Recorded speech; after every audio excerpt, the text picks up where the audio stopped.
साथियों, आप सभी का विजन ज्ञान के प्लेटफॉर्म पर स्वागत है। इस वीडियो में हम लोग सूक्ष्म लघु एवं मध्यम उद्यम अर्थात एमएसएमई के संबंध में चर्चा करेंगे। इसके बारे में हमें पता होना चाहिए क्योंकि वर्तमान में यह काफ़ी चर्चा में रहा है। तो यहाँ पर हम देखेंगे कि एमएसएमई होता क्या है और इसका भारतीय अर्थव्यवस्था में कितना प्रभाव रहा है अर्थात कितना योगदान रहा है, और वर्तमान में जो अभी हाल ही में इसकी परिभाषा में परिवर्तन किया गया है और जो हाल ही में जो नई पहले इसके विकास के लिए प्रारंभ की गई हैं, उन सब के बारे में हम लोग इस वीडियो के अंतर्गत विस्तार से चर्चा करने का प्रयास करेंगे। तो चर्चा को प्रारंभ करते हैं। सबसे पहले हम लोग जो सूक्ष्म लघु एवं मध्यम उद्यम है, इसके संबंध में कुछ बेसिक चीज़ें जान लें। तो किसी भी देश का जो विकास और उत्थान है, उस देश के सूक्ष्म लघु और मध्यम उद्यमों की दशा एवं दिशा पर निर्भर करता है। ऐसा क्यों कहा गया? क्योंकि जो ये सूक्ष्म लघु और मध्यम उद्यम होते हैं, इनमें रोजगार जनरेट करने की क्षमता ज़्यादा होती है तथा भारत जब आज़ादी की लड़ाई लड़ रहा था तब भी भारत में लघु एवं कुटीर उद्योग की अहम भूमिका थी, और महात्मा गांधी जी तो भारत के शैक्षिक व्यवस्था में ही कुटीर उद्योग शामिल करने के पक्ष में थे। यह तत्कालीन जरूरत थी उस समय की, और वर्तमान में व्यवसायिक कुशलता प्राप्त करने के लिए और बेरोजगारी को दूर करने के लिए लघु एवं मध्यम ये जो उद्यम है, इनका विकास आवश्यक है। क्योंकि भारत जैसे देश में जहाँ पे बेरोजगारी की दर काफ़ी ज़्यादा है और वर्तमान की कोविड-19 महामारी की परिस्थितियों में जब हमें रोजगार जनरेट करने की ज़रूरत ज़्यादा है, तो वहाँ पर हमारे सामने यही मौका है कि हम एमएसएमई को बूस्ट करें, जिससे कि अधिक से अधिक प्रोडक्शन हो और साथ ही अधिक से अधिक रोजगार जनरेट किया जा सके। तथा यह जो सूक्ष्म लघु एवं मध्यम उद्योग हैं, ये होते क्या हैं? तो सूक्ष्म लघु एवं मध्यम उद्योग अर्थात micro small and medium enterprises वे उद्योग हैं जिनमें काम करने वालों की संख्या एक सीमा से कम होती है तथा इनका वार्षिक उत्पादन टर्नओवर भी एक सीमा के अंतर्गत रहता है या अंदर रहता है। तो इस प्रकार से इसमें काम करने वालों की संख्या और इसके वार्षिक टर्नओवर के आधार पर सूक्ष्म लघु एवं मध्यम उद्यमों को डिफाइन किया जाता है या इनको कैटेगराइज किया जाता है। तथा यदि हम इसके योगदान की बात करें तो सूक्ष्म लघु और मध्यम उद्यम क्षेत्र जो है, यह पिछले 5 दशकों में भारतीय अर्थव्यवस्था के एक अत्यधिक जीवंत एवं गतिशील क्षेत्र के रूप में उभरा है। और इस क्षेत्र ने भारत की अर्थव्यवस्था को आर्थिक मंदी के समय, जब 2008 में आर्थिक मंदी आई थी, तो आर्थिक मंदी के समय इसको मंदी में फंसने से बचाया था तथा कुल मिलाकर यह क्षेत्र जो है देश की अर्थव्यवस्था के लिए रीढ़ की हड्डी जैसा रोल निभा रहा है। अब हम कुछ आंकड़ों की मदद से देख सकते हैं कि एमएसएमईज का भारतीय अर्थव्यवस्था में कैसा योगदान है। जैसे कि भारत में एमएसएमई क्षेत्र की लगभग 36.1 मिलियन इकाइयाँ स्थापित हैं तथा एमएसएमई क्षेत्र में 120 मिलियन लोगों को रोजगार मिलता है। और इसके अलावा एमएसएमई जो है, यह भारत के कुल निर्यात में करीब 45% योगदान देते हैं। मतलब जितना टोटल निर्यात भारत के द्वारा किया जाता है, उसमें अकेले एमएसएमई सेक्टर का जो योगदान होता है वो 45% होता है। तथा इसके अलावा एमएसएमई जो है, ये भारत के विनिर्माण सकल घरेलू उत्पाद जो हैं या मैन्युफैक्चरिंग जो जीडीपी होता है, उसमें 6.1% का योगदान देते हैं। इसके अलावा सेवा क्षेत्र से मिलने वाली जीडीपी में 25% का योगदान एमएसएमई सेक्टर के द्वारा दिया जाता है। इसके अलावा एमएसएमई क्षेत्र ने लगातार 10% से अधिक की वार्षिक वृद्धि दर को बनाए रखा है और देश के जीडीपी में इस क्षेत्र का योगदान जो है लगभग 8% का है। तथा एमएसएमई की बहुत सी इकाइयाँ क्या हैं, ये ग्रामीण क्षेत्रों में। एमएसएमई की लगभग 51% जो इकाइयाँ हैं वो ग्रामीण सेक्टर में स्थित हैं। तो इसके कारण क्या, गाँव से जो शहरों के पलायन होता है, इनकी वजह से रुकता है। यदि हम इनके विकास पर ज़्यादा ध्यान दें तो ये जो पलायन हो रहा है गाँव से शहरों के, उस पलायन को हम अधिक से अधिक रोक सकते हैं। इसके अलावा देखा जाए तो भारत में जितने भी टोटल एमएसएमईज हैं, उसका 50% जो है केवल 7 राज्यों में है, जिसमें से आपका सबसे ज़्यादा उत्तर प्रदेश, पश्चिम बंगाल, यहाँ पर एमएसएमई है। अब हम थोड़ा सा बात कर लेते हैं जो कोविड-19 महामारी के दौर में सरकारी कदम, कौन कौन से सरकारी कदम उठाए गए या कौन सी नई पहलें हैं और जो परिभाषा बदली गई उस सब के बारे में। तो भारतीय अर्थव्यवस्था को पटरी पर लाने हेतु प्रधानमंत्री ने आत्मनिर्भर भारत निर्माण की दिशा में एक विशेष आर्थिक पैकेज की घोषणा की है। यह पैकेज कोविड-19 महामारी की दिशा में सरकार द्वारा की गई पूर्व घोषणाओं तथा आरबीआई द्वारा लिए गए निर्णयों को मिला करके 20 लाख करोड़ रुपए का है। मतलब जो पहले की घोषणाएं थी और आरबीआई द्वारा जो निर्णय लिए गए थे, उन सबको मिला करके इसका जो अमाउंट है वो 20 लाख करोड़ रुपए का है। और यह आर्थिक पैकेज जो है, यह भारत की जीडीपी के लगभग 10% के बराबर है। और इस पैकेज में भूमि, श्रम, तरलता और कानूनों अर्थात चार चीज़ों पे, भूमि अर्थात land, labour, liquidity and laws, in 4 L पर ध्यान केंद्रित किया जाएगा। तथा इसके अलावा इसमें यह जो राहत पैकेज अनाउंस किया गया या आर्थिक पैकेज जो अनाउंस किया गया है, इसमें सूक्ष्म लघु एवं मध्यम उद्योग तथा अन्य क्षेत्रों के लिए सरकार द्वारा विभिन्न क्रेडिट गारंटी योजनाओं की घोषणा की गई। इसमें 3 लाख करोड़ की जो क्रेडिट गारंटी की घोषणा की गई है। अब प्रश्न उठता है कि क्रेडिट गारंटी होती क्या, और इस क्रेडिट गारंटी से सूक्ष्म लघु एवं मध्यम उद्योग को फायदा कैसे होगा। तो थोड़ा सा क्रेडिट गारंटी के बारे में समझ लेते हैं, तो आपको क्लियर होगा कि एमएसएमईज को इससे फायदा क्या होगा।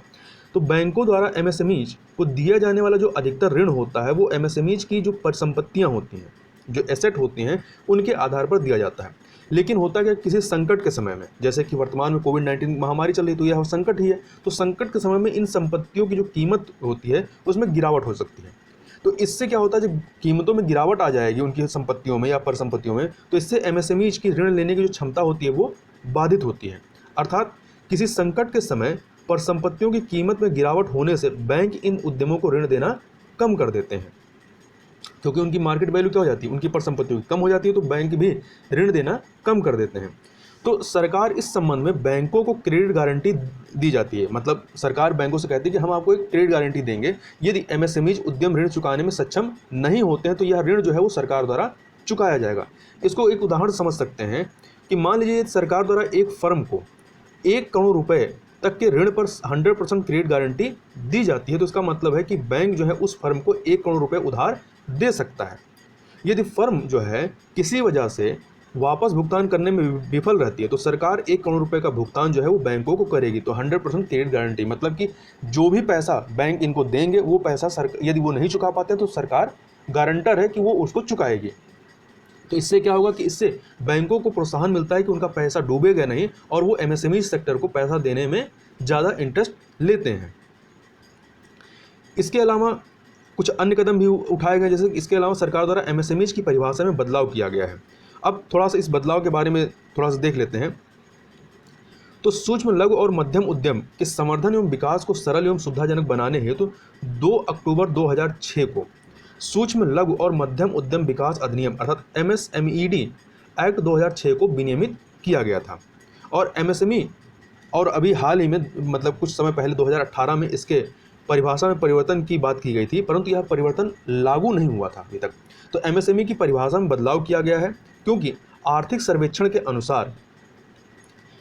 अनुसार लघु उद्यम जो होते हैं ये लघु ही बने रहना चाहते हैं, क्योंकि इससे इन उद्यमों को या उद्योगों को अनेक लाभ मिलते हैं। क्योंकि यह जो कैटेगराइजेशन है एमएसएमई का, इसमें जो सूक्ष्म लघु और मध्यम है उनको अलग अलग तरीके के सरकारी इंसेंटिव मिलते हैं। तो उन इंसेंटिव का फ़ायदा उठाने के लिए क्या होता है कि जो लघु उद्यम है वो अपने आप को लघु में ही बनाए रखना चाहते हैं, जिससे कि वो सरकारी योजनाओं का फ़ायदा लेते रहें।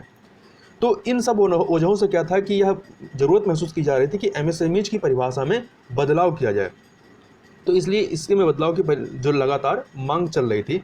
अब जो परिभाषा के जो नवीन मापदंड हैं उन मापदंड में क्या शामिल किया गया, तो अब क्या किया गया है, निवेश सीमा को संशोधित किया गया। पहले क्या था कि कितने निवेश किया गया है उसके आधार पर उनको कैटेगराइज किया जाता था, तो अब निवेश सीमा को संशोधित किया गया है। दूसरा, कंपनी के टर्नओवर को मापदंड के रूप में जोड़ा गया है। तो जहां पहले निवेश सीमा के आधार पर उसको कैटेगराइज किया जाता था, अब निवेश सीमा को भी संशोधित किया गया है, मतलब वो भी शामिल रहेगा। उसके अलावा उसमें कंपनी के टर्नओवर को भी मापदंड के रूप में जोड़ दिया गया है। तथा अब तीसरी चीज़ इसमें क्या की गई कि निर्माण और सेवा क्षेत्र के बीच के अंतर को समाप्त कर दिया गया। जो पहले दोनों अलग अलग होते थे, निर्माण और सेवा क्षेत्र के अलग अलग कैटेगराइजेशन था या अलग अलग प्रॉपर्टीज़ थी, उनको समाप्त करके दोनों के लिए एक ही क्राइटेरिया सेट कर दिया गया। तो ये चीज़ याद रखिएगा कि निवेश सीमा को संशोधित किया गया है, कंपनी के टर्नओवर को मापदंड में जोड़ा गया। मतलब कि अब जो मापदंड होगा वो निवेश सीमा और कंपनी के टर्नओवर दोनों के मतलब मिश्रित रूप से या संयुक्त रूप से वो कार्य करेगा। और तीसरी चीज़ इसमें एक चीज़ याद रखिएगा कि निर्माण और सेवा क्षेत्र के बीच का जो अंतर था पहले, उसको समाप्त कर दिया गया। अब दोनों के लिए एक ही मतलब प्रॉपर्टी है या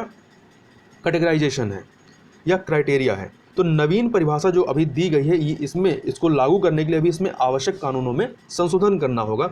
अब थोड़ा सा ये देख लेते हैं कि ये वर्गीकरण कैसे किया गया है। तो सबसे पहले हम जान लें कि पहले क्या था। पहले जो एमएसएमई का वर्गीकरण किस आधार पर होता था, तो उस वर्गीकरण को पहले देख लें, फिर जो नवीन बदलाव हुए हैं उसको समझ में आएगा।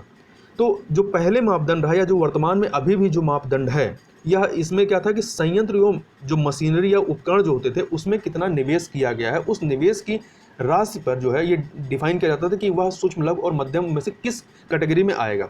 तो इस वर्गीकरण को देखें तो यहाँ पे दो वर्गीकरण थे, एक आपका विनिर्माण उद्यम था और दूसरा सेवा उद्यम। तो सबसे पहले यदि विनिर्माण उद्यम की बात करें तो इसमें जो सूक्ष्म सेक्टर था, तो सूक्ष्म में यदि संयंत्र, मशीनरी या उपकरण में 25 लाख रुपए तक का निवेश किया गया है तो वो सूक्ष्म की श्रेणी में आता था, सूक्ष्म उद्यम की श्रेणी में। और यदि निवेश जो है 5 करोड़ रुपए तक का होता था, मतलब 25 लाख से ज़्यादा और 5 करोड़ से कम, तो ये लघु में आता था। और यदि निवेश जो है 5 करोड़ से लेकर के 5 करोड़ से ज़्यादा और 10 करोड़ के से नीचे होता था या 10 करोड़ तक होता था, ये मध्यम में आता था।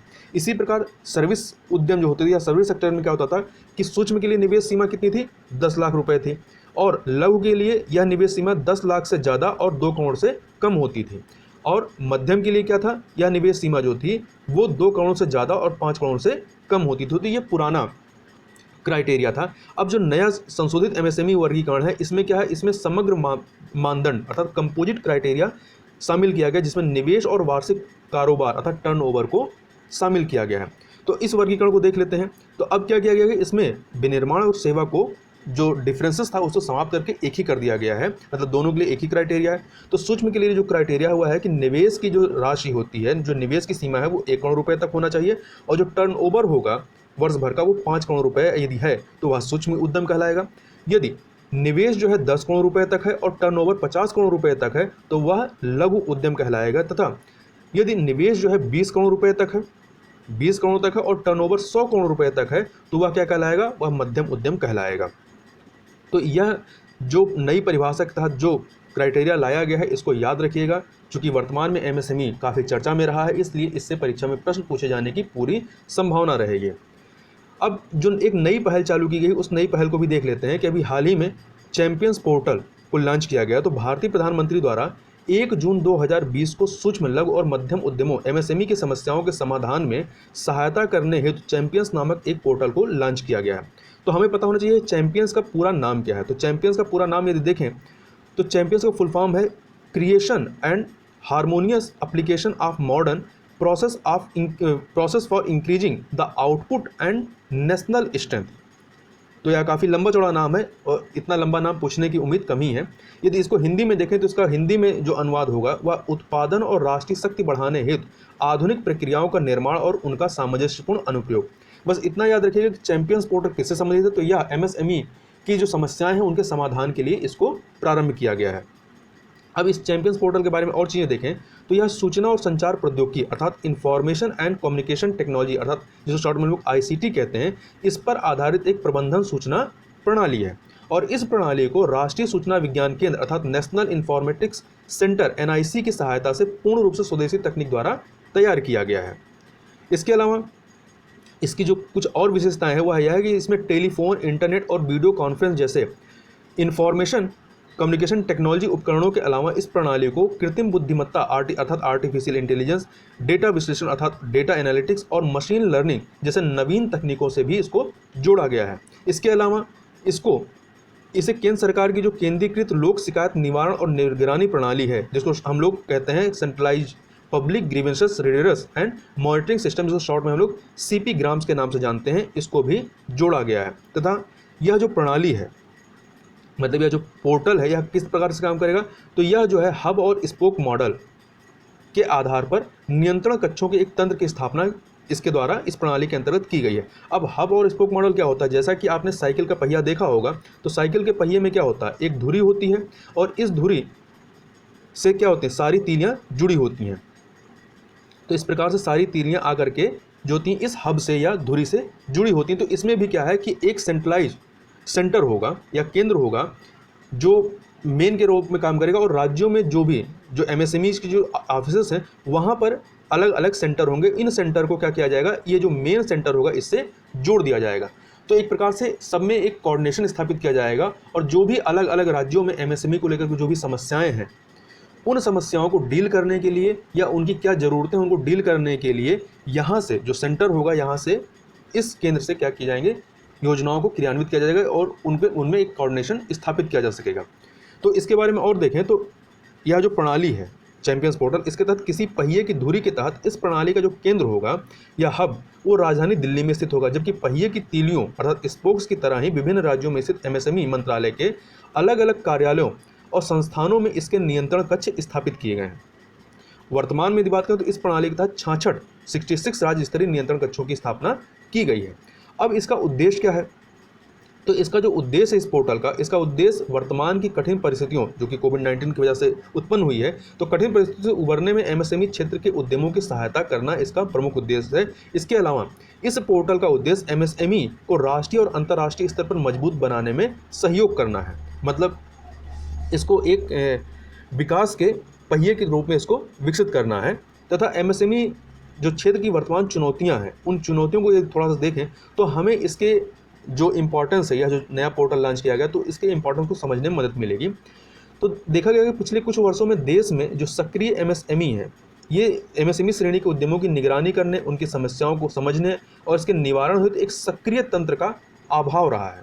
इसके अलावा एमएसएमई श्रेणी के अधिकांश उद्यमों का जो पंजीकरण है वो भी नहीं किया गया है। अब पंजीकरण नहीं होने से कई सारी चुनौतियां होती थी, जिससे उनकी चुनौतियों की पहचान करना और उन्हें समय पर सहायता पहुंचाना बहुत कठिन होता है, क्योंकि उनका पंजीकरण नहीं होता है तो उनके बारे में, उनकी समस्याओं के बारे में बहुत ज़्यादा जानकारी नहीं हो पाती है। तथा अंतर्राष्ट्रीय वित्त निगम IFC द्वारा वर्ष 2018 में जारी एक रिपोर्ट के अनुसार एमएसएमई को औपचारिक बैंकिंग प्रणाली से उनकी आवश्यकता का 1/3 ऋण ही प्राप्त हो पाता है। मतलब यदि किसी एमएसएमई को 100 रुपये की ज़रूरत है तो उसका 1/3 अर्थात लमसम 33 रुपये ही उसको मिल पाते हैं। तथा औपचारिक बैंकिंग प्रणाली से न जुड़े होने के कारण अधिकांश एमएसएमई को केंद्र सरकार की योजनाओं का लाभ भी नहीं मिल पाता है। तो अब ये इसके सामने चुनौतियां रही हैं। अब ये जो नया पोर्टल लॉन्च किया गया है, जो नई प्रणाली लाई गई है, इसके लाभ क्या होंगे उस लाभ को देख लें। तो ये जो चुनौतियां थीं उन चुनौतियों को ख़त्म करने में इससे फ़ायदा होगा। तो लाभों को एक बार देख लेते हैं। तो केंद्र सरकार के अनुसार यह जो प्रणाली या जो पोर्टल है, यह एमएसएमई की आर्थिक, श्रमिक, कच्चे माल और नियामकी अनुमतियों से जुड़ी समस्याओं को दूर करने में ये क्या होंगे, सहायक होंगे। इसके अलावा यह पोर्टल जो है एमएसएमई को उनकी क्षमता की पहचान करने तथा उन्हें प्रोत्साहित करने में सहायता करेगा। और यह पोर्टल जो है एमएसएमई को बाजार में उपलब्ध नए अवसरों की पहचान करने, उसके उत्पादन और राष्ट्रीय तथा अंतर्राष्ट्रीय बाजार में उसकी आपूर्ति करने में भी सहयोग करेगा। इस प्रकार से इसके माध्यम से एमएसएमई सेक्टर में नवाचार को बढ़ावा दिया जा सकेगा, जिससे कि उनके विकास को सुनिश्चित किया जा सके। अब जैसे कि वर्तमान में चिकित्सकीय उपकरणों एवं व्यक्तिगत सुरक्षा उपकरणों की मांग जो है बढ़ी हुई है, तो इसमें क्या है, इस मांग को पूरा करने में एमएसएमई सेक्टर जो है वो अपना योगदान दे सकते हैं। तो इस प्रकार से कहा जा सकता है कि चैंपियंस पोर्टल है, चैंपियंस पोर्टल के माध्यम से देश के विभिन्न हिस्सों में स्थित एमएसएमईज को एक प्रणाली से जोड़कर निवेश से लेकर के बाजार में उत्पादों की पहुंच से जुड़ी जितनी भी समस्याएं हैं उनका समाधान संभव हो सकेगा। साथ ही इस प्रणाली के माध्यम से हाल ही में सरकार द्वारा शुरू किए गए या सरकार द्वारा आत्मनिर्भर भारत अभियान के तहत जारी विभिन्न योजनाओं को सफलतापूर्वक लागू करके एमएसएमईज को वर्तमान संकट से उबारने में सहायता प्राप्त हो सकेगी। तो इस प्रकार से इस वीडियो में हम लोग ने एमएसएमई सेक्टर से संबंधित जो विभिन्न डायमेंशन थे उसको हमने यहाँ पर समझने का प्रयास किया। तो इस वीडियो में बस इतना ही। मिलते हैं नेक्स्ट वीडियो में, तब तक के लिए बहुत बहुत धन्यवाद।